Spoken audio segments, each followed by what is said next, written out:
Oyez, oyez, oyez. All persons having business before the Honorable, the United States Court of Appeals for the District of Columbia Circuit are admonished to draw near and give their attention, for the court is now sitting. God save the United States and this honorable court. Be seated, please. Case number 22-1595, Center for Biological Diversity et al., appellants versus U.S. International Development Finance Corporation. Mr. Snape for the appellants, Mr. Crown for the appellate. Morning.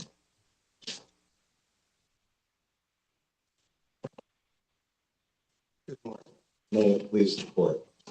My name is William Snape, counsel for Appellants Environmental Advocacy Organizations. This case is about the Sunshine Act.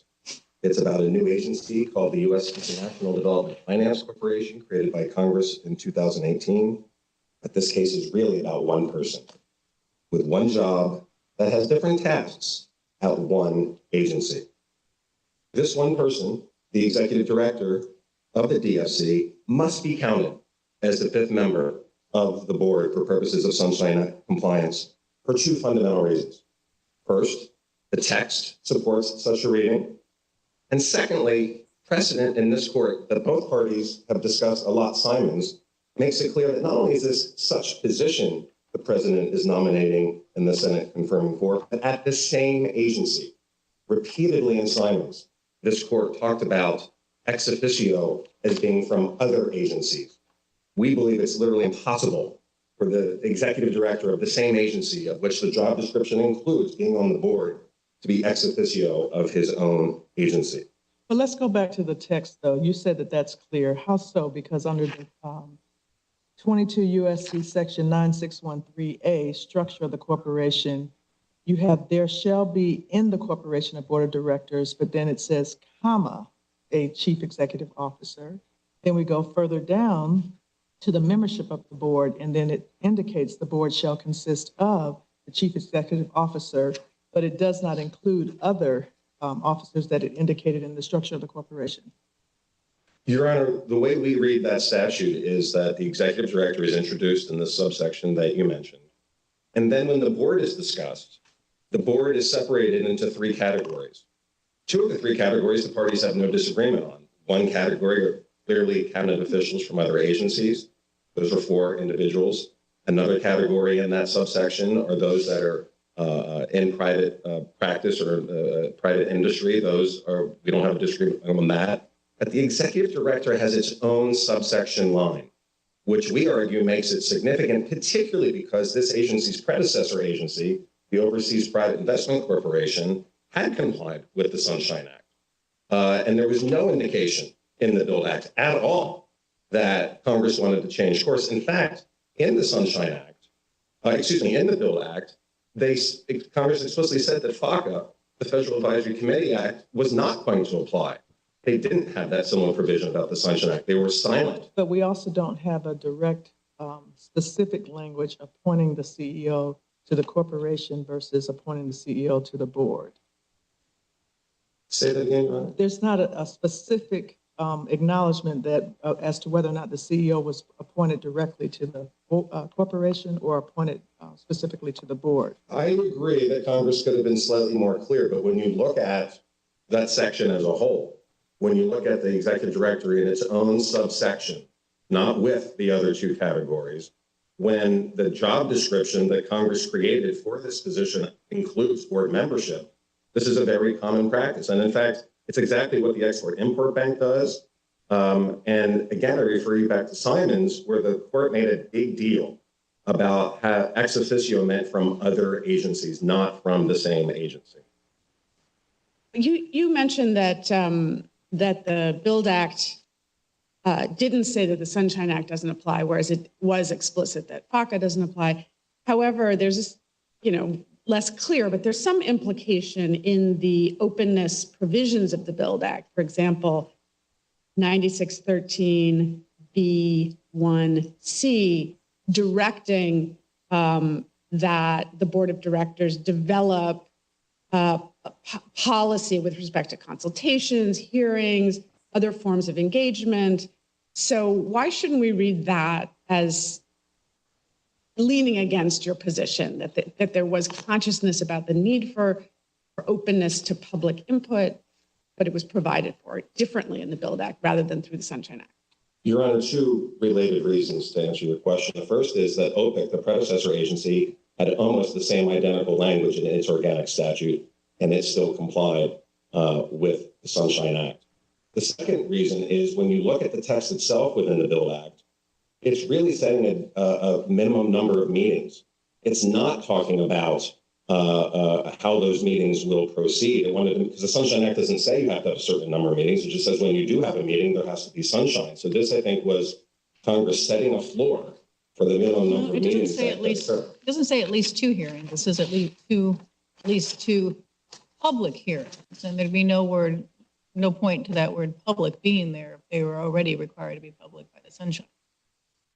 But they didn't have to have the number of No, meetings. I'm asking about the word public. If under your reading that it was a floor on the number of hearings, they would just say at least 2 hearings a year, but they said at least 2 public hearings. And that word public would be doing no work if the Sunshine Act already applied and required them. Thank you, Your Honor. The Sunshine Act is more than just about openness and publicness. It's about that there will be transcripts of the meetings, that if the meeting decides. But it's part of one of the things that's required by the Sunshine Act is open meetings. And you wouldn't need to say public if they were already required by the Sunshine Act to be open. That's my question. I know it may require other things, but I'm talking about the word public and whether it does any work under your version.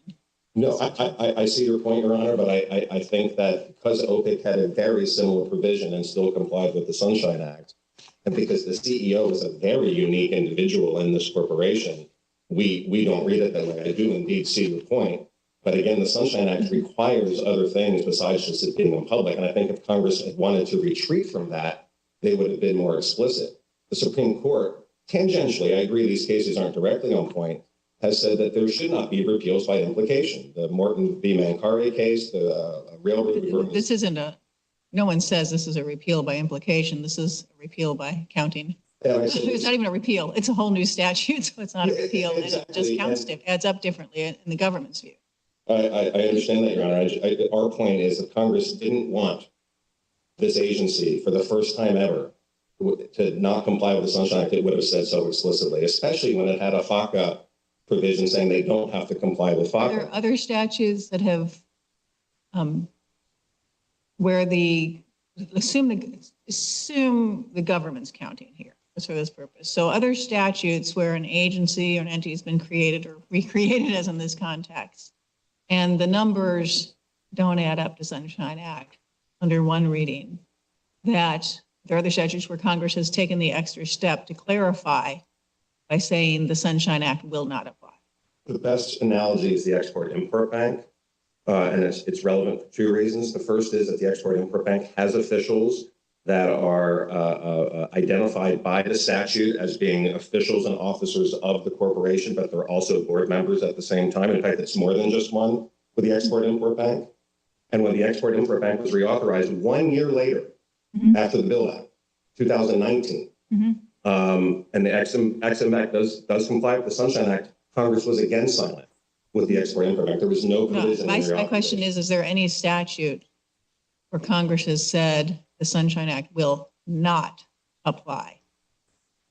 I am not aware of any statute where Congress has explicitly said the Sunshine Act. So maybe will they not speak apply. through the design of the organization.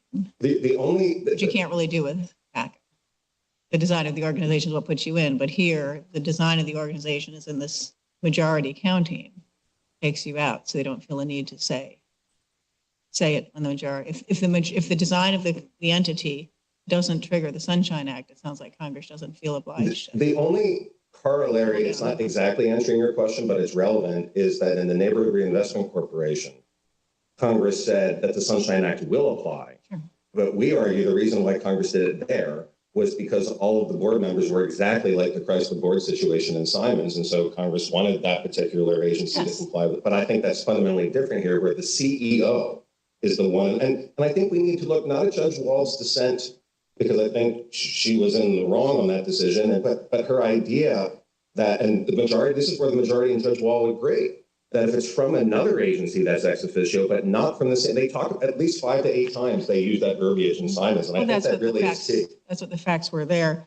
So I take your point that it's a little different here. But when I look at the Sunshine Act, it uses language, majority of whom are appointed to such position by the president with the advice and consent of the Senate. Appointed to such position by the president with the advice and consent of the Senate. I mean, that's a pretty established process under our constitutional order. And we know what it means when the president appoints somebody to a position. The president identifies that position so that the Senate can offer its advice and consent. And so the president specifies what position is being filled. The Senate votes, and the Senate records reflect what position is being filled. For the CEO in this case, the Senate records reflect that Mr. Nathan was confirmed to the position of Chief Executive Officer. And so he was not appointed to the board by the president. He was appointed to the position of Chief Executive Officer. He was not confirmed to the board. Board members are appointed to the board and confirmed in the Senate records to the board. And so I'm a little concerned about this is pretty tried and true, traditional, established meaning here, and it's a formalized process, a regularized process about what a presidential appointment to a position means. And it means a specific position and confirmation. And I'm concerned about, tell me why I shouldn't be, something that would say, well, when the president says I'm appointing you CEO, he's also appointing you to another position that separately requires Senate confirmation. And when the Senate in its official record says we have confirmed you to X spot, courts have the authority to say that they actually confirmed you to X spot and Y spot. How can that be proper? So, Your Honor, I understand that point, and of course that is what the Justice Department is arguing here, but I think the fact that the CEO position and the board position are the same person as part of the same job in the same section of the statute, we read it differently. And one other fact that I think is relevant, OPEC, the predecessor, along with Export-Import Bank, were among the original 47 that the Simons talks about. That was very big. That original 47 agencies that were bound by the Sunshine Act was a very important list. And Congress was aware of that list, very much aware of that list during when the Sunshine Act was passed. It's in the legislative history. And for Congress now to step back and say that an agency that's now more powerful is going to spend more money, is going to be more secretive, we don't think canons of construction allow that it isn't the most logical reading of the statute. Go ahead. What I'm concerned about is that your position is conflating the position to which someone is appointed with their job duties. As I said to Judge Childs, but I mean, it's definitely a job duty to go serve on the board, just like it's a job duty to be subject to the direction of the board. Those are job duties. But we don't normally presidents don't appoint people to their job duties. They appoint them to a legislatively or constitutionally selected position. And then the job duties flow from it. I understand your point, Your Honor. We think the spirit and purpose of the Sunshine Act and the Bill Act itself support the idea that Congress would have been explicit if it wanted to change course. And that this is, as you know, unlike the Secretary of Treasury, the Secretary of State, who have many responsibilities. What's the DFC is not necessarily a major responsibility. For the DFC CEO, that agency is his whole life. It's the board position, the CEO position are the same person, the same position doing day-to-day work. Let me just circle back to the question that I had asked earlier, and I think we skipped quickly to the provision 9613C, which requires 2 public hearings. But there's also, I noticed separately, 9613B1C, which is a little bit broader about openness. It requires the board to develop a policy with respect to consultations, hearings, and other forms of engagement in order to provide for meaningful public participation, which seems to me to authorize the board to do Sunshine Act-like regulatory measures. And when you said that there was a predecessor provision in the OPEC authorizing legislation, were you referring to a predecessor provision to that or to the one public meeting provision that's parallel to the other openness provision? You know, I have to double check on that because when I looked at those two statutes, they were very similar, those provisions. I just would love a cite on the predecessor provision to the 9613B1C as distinct from 9613C. We will look at that when the Justice Department is up. And I guess I want to end when my time is up. Let me before you wrap up, because you may want your wrap up at the end. I had a question about the prejudice about your notice and comment rulemaking argument. You argue in your brief that what you would have liked to have an opportunity to do essentially is make the arguments you're making to us in the notice and comment rulemaking process to potentially change the regulatory approach to this, that they wouldn't have repealed the Sunshine Act regulations. That's right? It is right, Your Honor. It's a backup argument. We think that we can prevail on the merits here.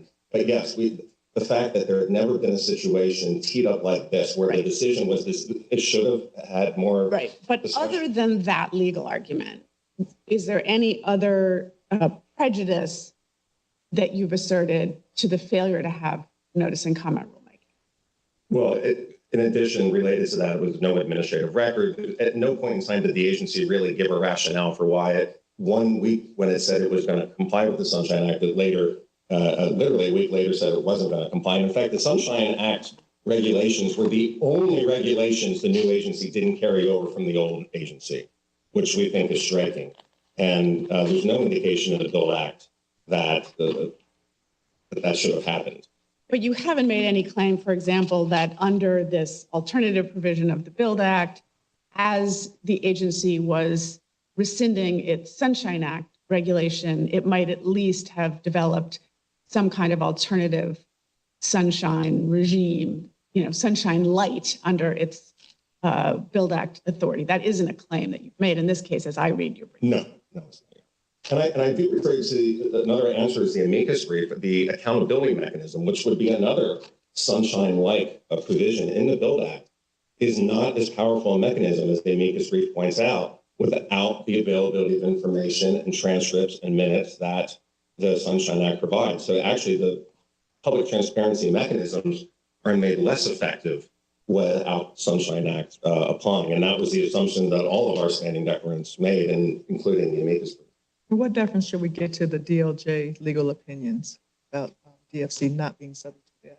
So the only OLC opinion that is relevant is about the Millennium Corporation Challenge, which was a different statute and was set up differently. And that was never challenged in court. That was the first time that the OLC had ever opined on the CEO. There are reasons to not think that OLC opinion is correct. It certainly, I don't think, should receive deference in this case when there's a different statute and a different underlying. Why is it the only structure. one? There's an OLC opinion in this very case, in this very situation with this very statute. So I don't know why you're saying the Millennium Copyright one is the only relevant one. Is the only other agency I'm aware of that has this setup where the CEO is the deciding vote like this is the Millennium Corporation. And there's another OLC opinion on exactly this office. It was, and it was almost verbatim from the previous OLC opinion. They took all of the opinion from the MCC and just applied it to this case, somewhat in a cookie cutter fashion. I could just follow up real quickly on Judge Pillar's question. Has the corporation yet developed its B1C public available policy? It has, but there have, as our declarations point out, that it has not worked perfectly so far. There have been some issues. Did they do that through notice and comment rulemaking, or how did they do that? I'm not sure how they do that. I think sometimes information is posted on the website. I'm not sure exactly how. But you haven't brought any challenge to the policy they have developed. We're not challenging that policy. No, we're only focusing on the Sunshine Act compliance. Any questions? Thank you very much for your time. We'll give you a couple minutes on rebuttal.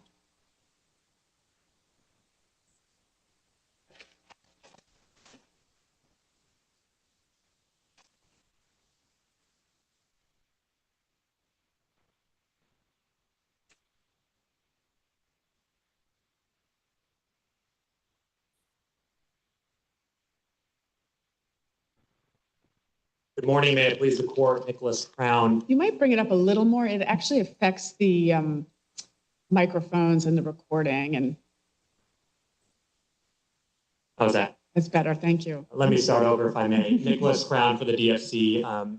If I may, I think we agree with our friends that this case really is about one person. But the relevant question is whether the CEO is appointed directly to the board or serves on the board by virtue of a distinct office. And we think the district court got it exactly right. The CEO serves by virtue of a distinct office. And that conclusion really is consistent with the statutory text and structure, with this court's decision in Simons and OLC's consistent application of both. If I could start with the text and the structure, the Sunshine Act has the key language appointed to such position. And I think my friend's position here today and in the district court briefing would read those words out of the statute. And I want to get back to the Simons opinion itself. At pages 241 and 42, this court rejected the exact same interpretation that my friends are repeating today. The court rejected the suggestion, and I'm quoting here, that the phrase "to such position" could be read to include presidential appointment to positions other than the collegial body itself. And I know that the Simons opinion referred occasionally to serving ex officio, and it said serving in the agency, but the logic of the opinion itself doesn't turn on that. The core holding in the passage I just read, it's really, are you presidentially nominated and Senate confirmed to the board position or to some other government office? I'm really interested in having you just step back and help us appreciate the policy judgment that is implicit in Congress's decision to define members of a collegial body as either ex officio or directly appointed. It's just a little hard to appreciate what, as a sort of functional matter, rides on that. I mean, I completely hear your more formal language argument, and that obviously is paramount. But just to sort of help us appreciate the logic of it. I think two responses, and I want to make sure I understand the question. I take the question, Judge Pillard, to be about the Build Act, or excuse me, the Sunshine Act. And the Sunshine Act and, yeah, such position and why it would, I mean, this is really asking you to defend the reasoning of our Simons decision and why it would make sense to apply here and why that all seems consistent with a coherent interest that Congress would be pursuing. okay, perfect. Those are the 2 points I wanted to make. One about the Sunshine Act and one about the Build Act, specifically jumping forward in time. I think in terms of the Sunshine Act, this is the exact question that the majority in Simons grappled with. And it said, we've looked at the statutory legislative history, don't really see an indication one way or another. There was, of course, the one representative statement, the one representative who said, I gave the example that I think would apply here.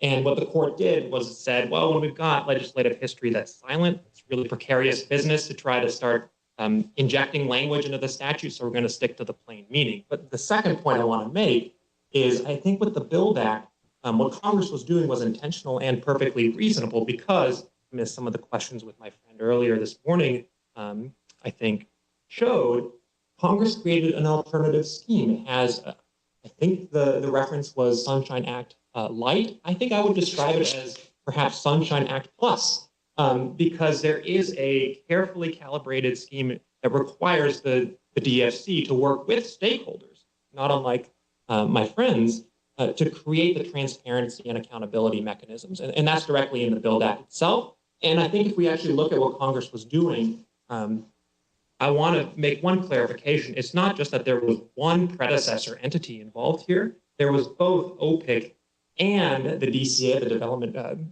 Credit Authority, which was part of USAID, which of course was not subject to the Sunshine Act, because there we have a single administrator who heads the agency.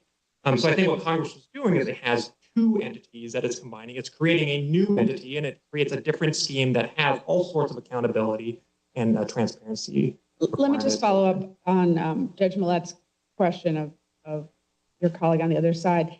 Has the DFC board released a general policy complying with B1C? And if so, did it do so by notice and comment rulemaking?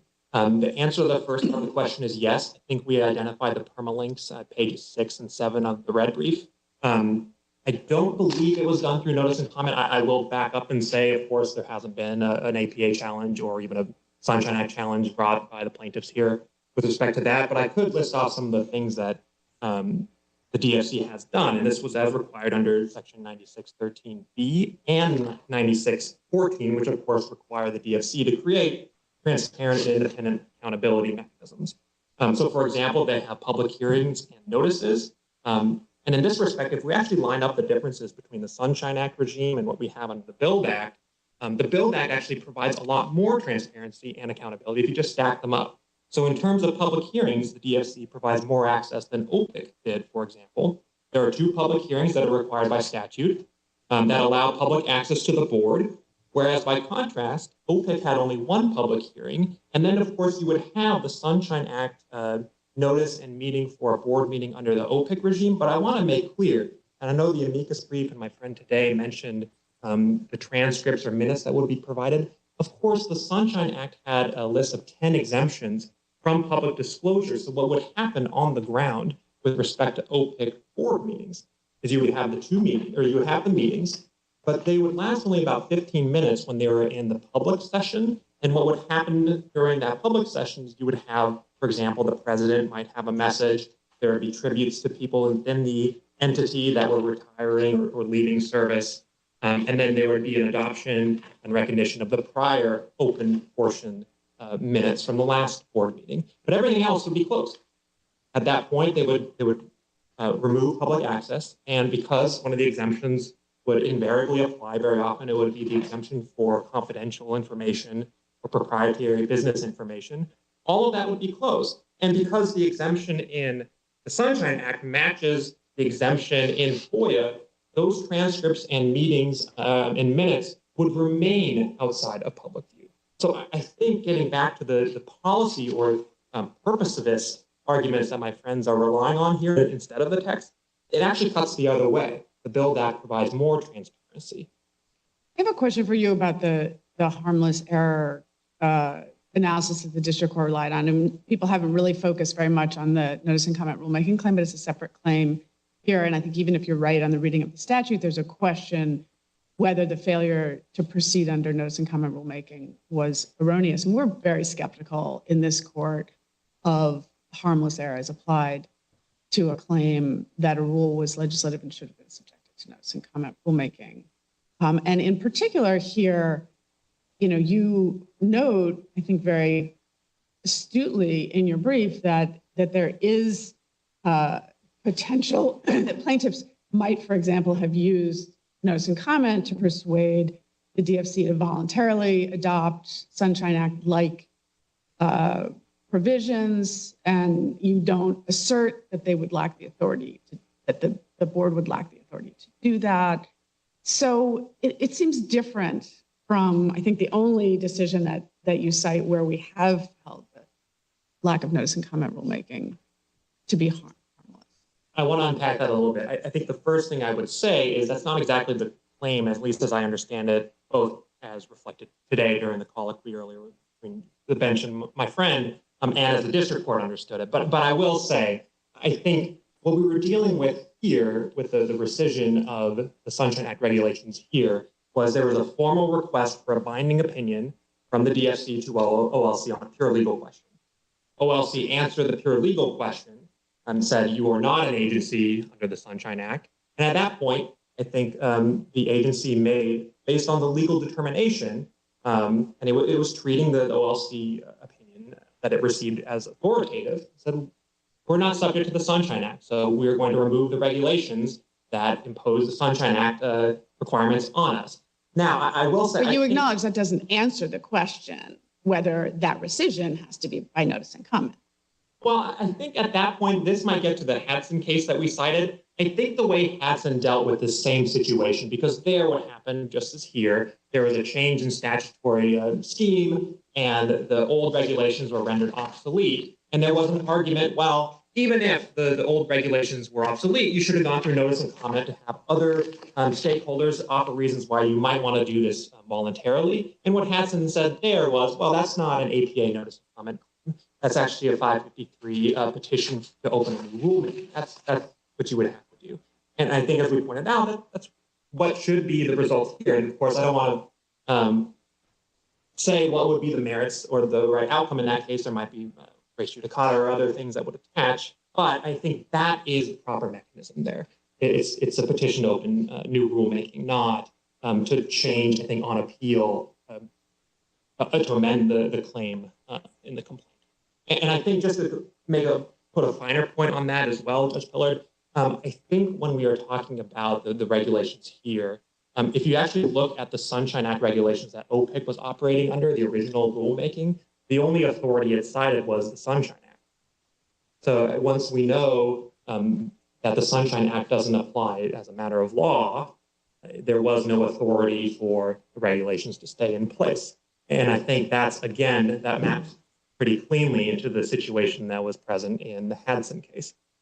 If I could just go back to the text, this is the final point I want to make, and just to rebut respectfully what my friend said, the CEO is a different position from board member. That's borne out in the text. Not only do we have subsection B2A3, which identifies the 4 board members who are directly appointed, the CEO, that appointment and the description of the position of CEO appears in an entirely different subsection. That's in subsection D.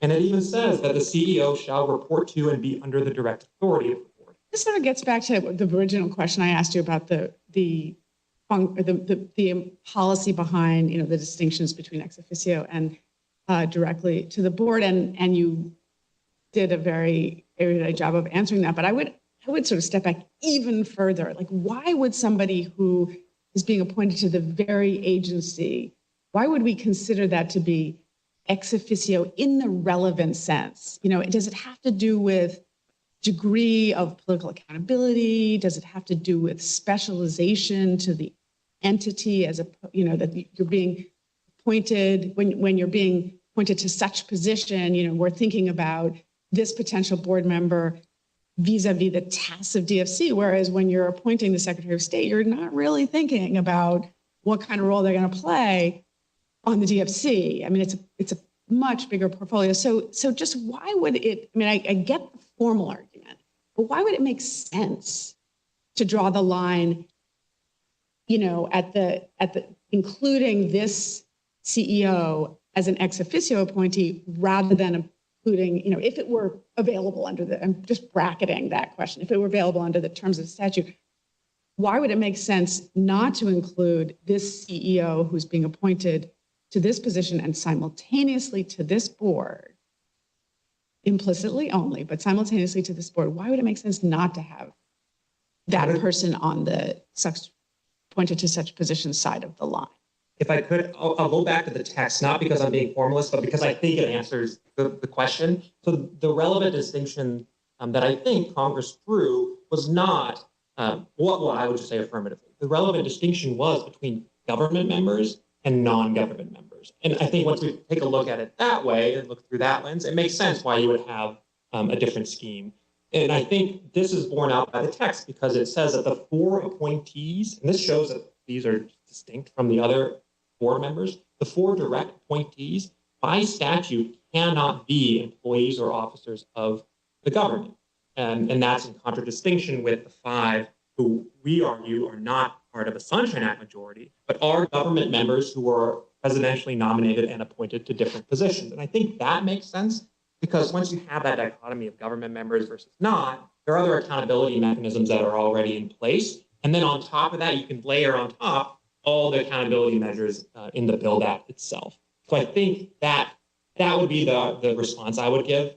That is really helpful. That's exactly what I was looking for. Okay, perfect. Can I tell you something else? I think I noticed that for the should we call other agency board members, they all have the authority, to take that role on themselves or assign it to a designee. But the CEO does not. And so it makes sense that the Secretary of State isn't necessarily going to be the one serving on the board because the statute says she or he doesn't necessarily have to. The designee could do it, as long as they're Senate confirmed. Because the CEO position doesn't allow for that. doesn't that suggest that it really is the two sides of the same coin for the job when they're appointed CEO, and the CEO means, CEO equals board member. And you can't get out of it using a designee. You will be a board member. It just comes as night follows day with being confirmed as the CEO. I'm glad you asked that, Judge Millett, because that's exactly where I was going next. I think Sorry, then I interrupted you. not at all. I think it actually cuts the exact opposite direction, because that designee provision for the Secretary of State, Commerce, all of those other four government members, I think that unravels plaintiff's entire theory, because their theory is here, well, those four individuals do not count towards a Sunshine Act majority. But if you look at the designee provision, all that requires, well, among other things, is that that designee be presidentially nominated and Senate confirmed, and that they have some job duty in that appointment that relates to the DFC. That describes to a T the deputy CEO of the DFC. So under plaintiff's theory, what the Secretary of Commerce could do is designate the deputy CEO, but under their theory, that would not count towards a Sunshine Act majority. So I think what that shows is Congress meant what it said, and the Simons decision really is the only administrable rule we've got here. It's a clear understanding that OLC has taken to heart since 1976, where Simons was decided in 81, and that understanding has been consistent. It's whether you are appointed directly to the board or serving on the board. The statute doesn't use the word directly. It doesn't, that's right. You're writing that in. Right, it says whether you are appointed to such position or whether you're serving on. Right, and my question is, aren't you necessarily simultaneously appointed to the board when you're appointed CEO? It just, you can't, it's inextricable. No, and I think actually this gets back to one of the earlier questions you asked my friend. Just factually speaking on the ground, if we take a look, and this is at page 20 of our brief, I think it's footnote 9.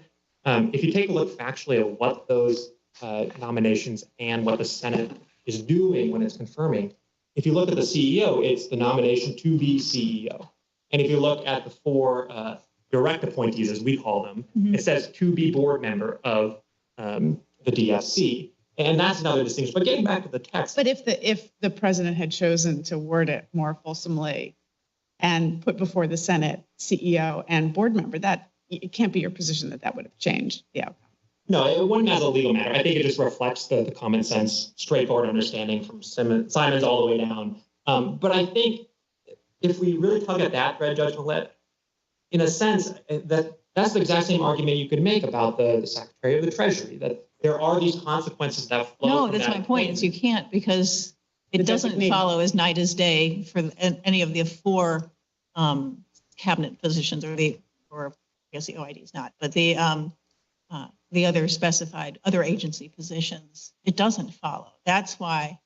I mean, it does seem curious that if the president said, "I am having you confirmed, I'm appointing you to be CEO, and I am appointing you to the board," and the Senate votes and says, "You are hereby confirmed to be CEO and confirmed to be a board member," how textually wouldn't that fit? Well, I think textually we take a look at the provisions for the office of CEO. If you look, No, the Sunshine, just a straight, even on that fits your reading of the Sunshine.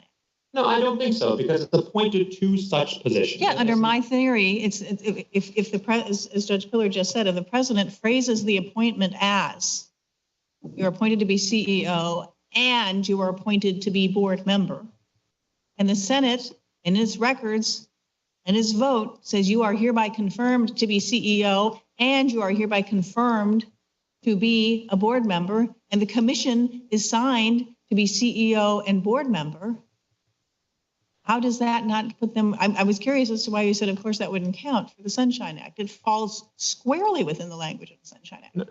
I don't think so, and I want to push back in two ways. So one, I don't think the president could disregard the statutory text that Congress had. So for example, if the nomination said CEO, DFC, and other positions that don't have anything to do with the Build Act, I don't think. I don't understand what you're saying there at all. I'm not talking about anything that has nothing to do with the Build Act. And I'm talking about, he's quite specific.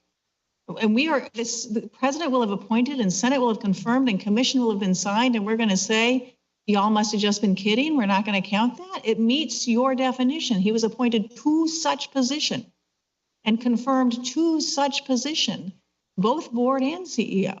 I think we would have to go back to the statutory text of the Build Act and see what is the position that Congress created. Why do What we is have the to go back to the appointment Build Act? I'm reading the Sunshine Act. Well, because I think those two work in tandem. So the Sunshine Act says. No, the appointed Sunshine to- Act tells entities created by statutes like the Build Act, whether you're in or out. I mean, you'd have to concede that in that hypothetical, which isn't before us, but in that hypothetical with that explicitness, it would meet the Sunshine Act text. And you're trying to use the Build Act to undo that.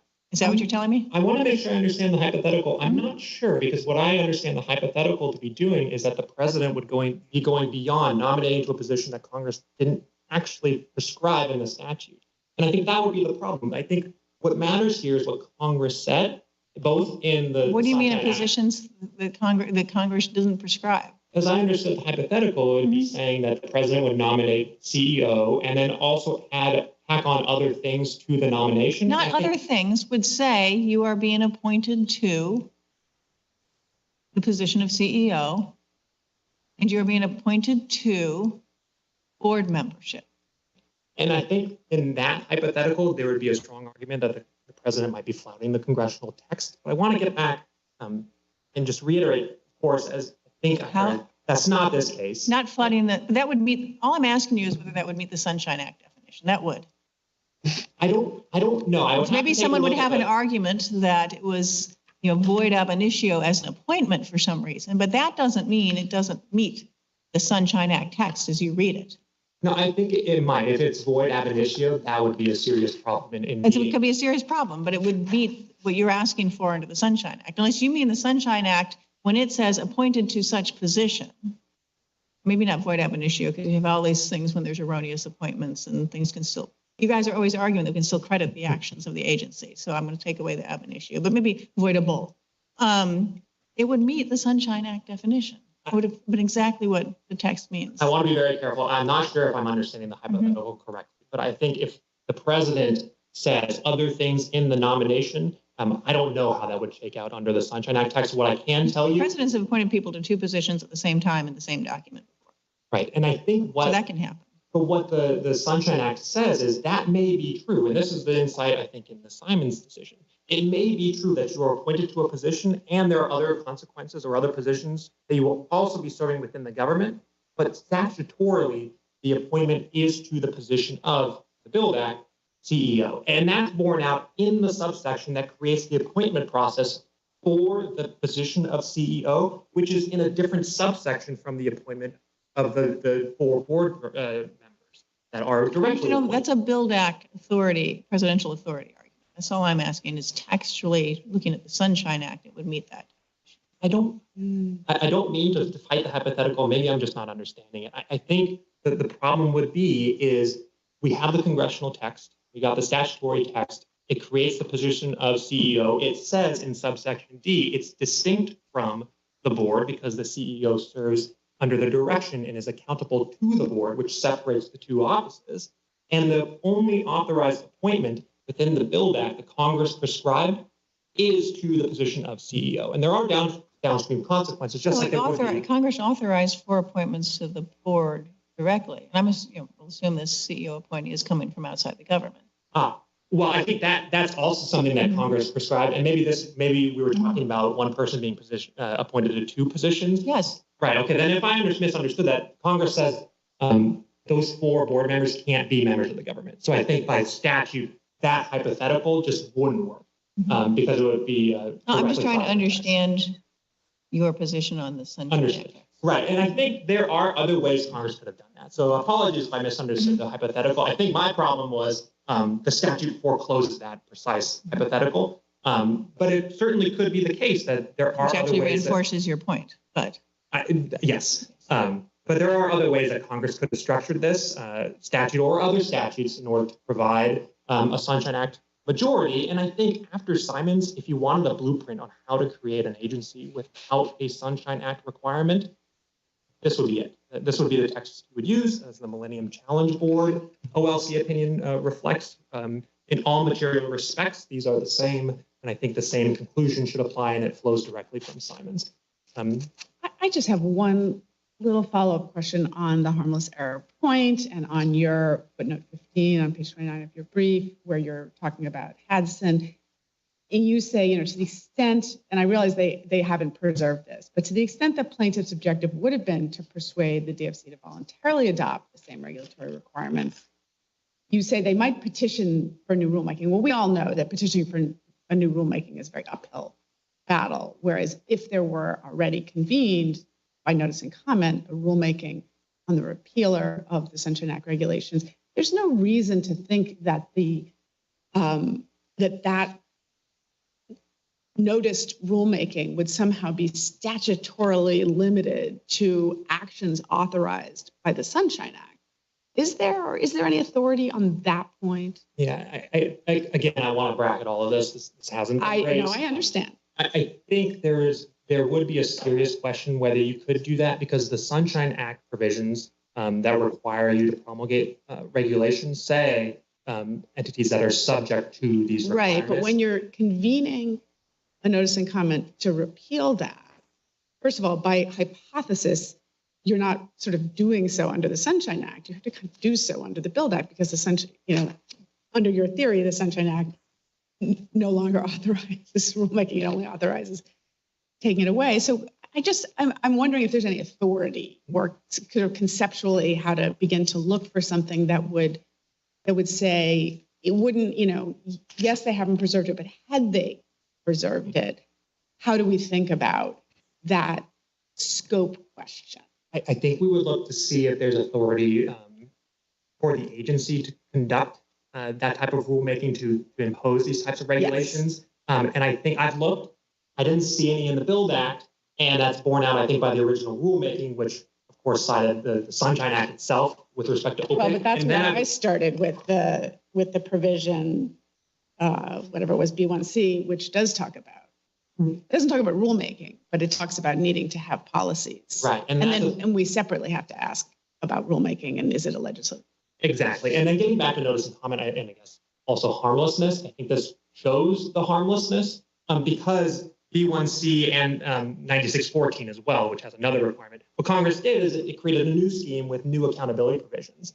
So it's not a Sunshine Act. But that's a separate question. Yes, there's other accountability. Then I think potentially separate question is, even if you're totally right on the statutory issue, was it just an error that DFC didn't do it by NASCOM? But I don't want to beat a dead horse. You've been very responsive and it's very helpful. No, it's a fair question. It hasn't been preserved. I think it would be a tougher case. I still think that it would be harmless, but it's just not what we had here. It's not what the district court passed on or had an opportunity to pass on.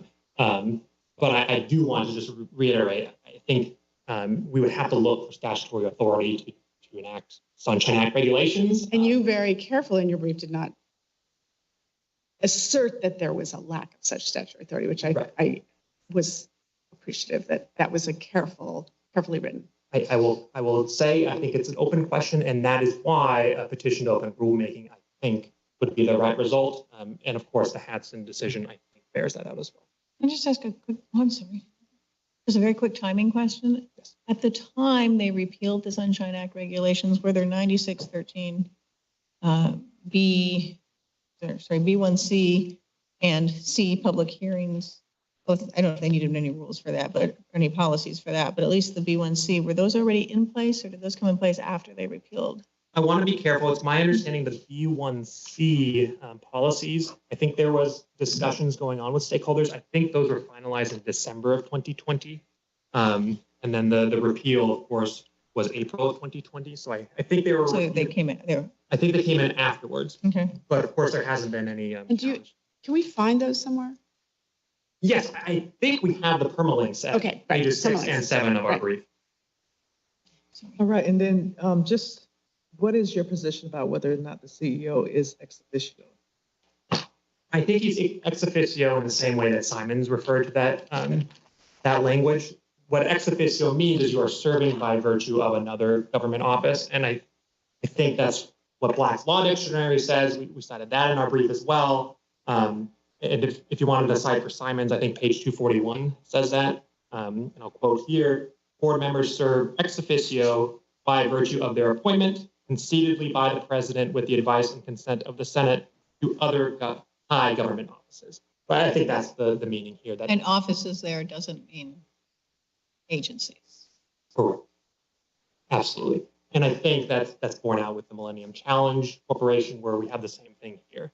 You've got a CEO who does not count towards the Sunshine Act majority, the CEO of the same entity, but is appointed to the position of CEO and not to the position of the board directly, not appointed to such position for Sunshine Act purposes. And just back to the, quickly on the issue of harmless error, do you consider that a procedural rule or legislative rule with respect to the notice and comment period? Yes, so we consider it to be a procedural rule. I think that's the best reading of it. I think if it's not interpretive rule, we made all those arguments in the district court, and I think wisely the district court noted it didn't have to decide the question when we've got the legal that's positive in our favor. I will say those arguments, I think there are other barriers to relief. So if for some reason the court disagrees on the legal question of the Sunshine Act's applicability, the proper recourse would be to remand so that the district court could sort out those other arguments that we've made that are threshold barriers to relief.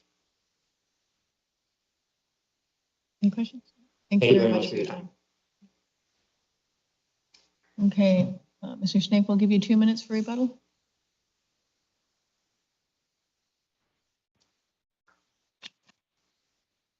Thank you, Your Honors. I do not have the OPIC public hearing provisions, and I will have to supply that with a letter to the court, but it is absolutely false that the Build Act is Sunshine Act plus. Our brief gets into a lot of detail on why the Sunshine Act provides a lot more transparency, but I want to go back to this ex officio term. It's not in any of the statutes. It's a term that Simons began to use, and it actually has engendered some of the confusion that we've had today here. And I want to particularly refer to the analysis that both the majority in Simons and Judge Walden Simons made with regard to Bella Abzog's legislative history.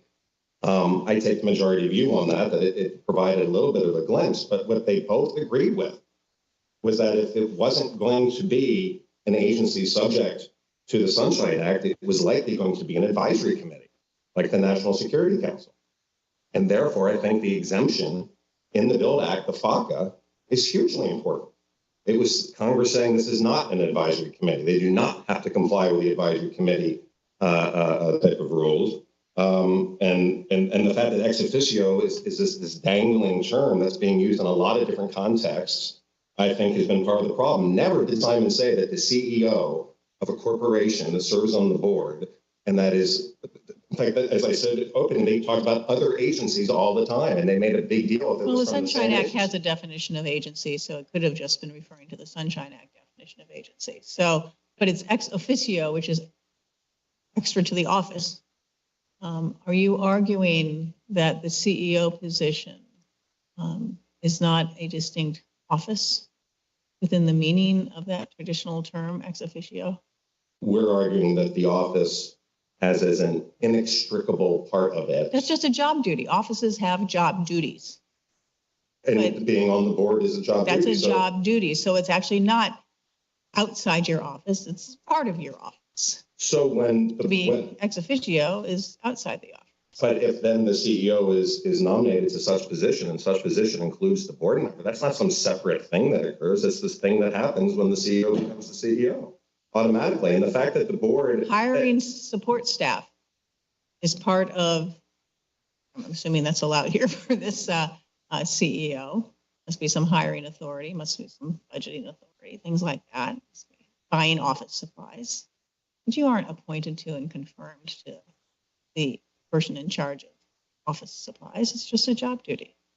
I just don't know why Congress would repeal one transparency statute and not the other. I am still stuck on that. And Hatson, by the way, was a case where the underlying statute was repealed. The Sunshine Act was never repealed here. So it's, I think, Hatson's a very different case. Your Honor, I think I'm done. The Sunshine Act, just on the issue of exemptions and provisions, we think that cuts in our favor. Because if indeed the agency is going to claim a FOIA-like exemption, which is what the Sunshine Act has, they have to actually identify them. Where now we'll never know whether it was exempt. And in fact, there's been huge liquefied natural gas projects, coal projects that were voted on by the DFC and never in the agenda that was posted to the public. Kate DeAngelis' supplemental declaration gets into that. So the Sunshine Act really does matter. And the fact that Congress said you'll have 2 public hearings doesn't mean that Congress meant that there'll be no sunshine at those 2 public hearings. We think Congress really wanted to continue what OPEC was always doing. The little sliver that came over from USAID into the new agency from 1999 until 2015 spent about $4 billion. The DFC spent $7 billion alone last year. So this was a very small piece of AID that went over. It really was mostly OPEC to DFC. Thank you very much. The case is submitted.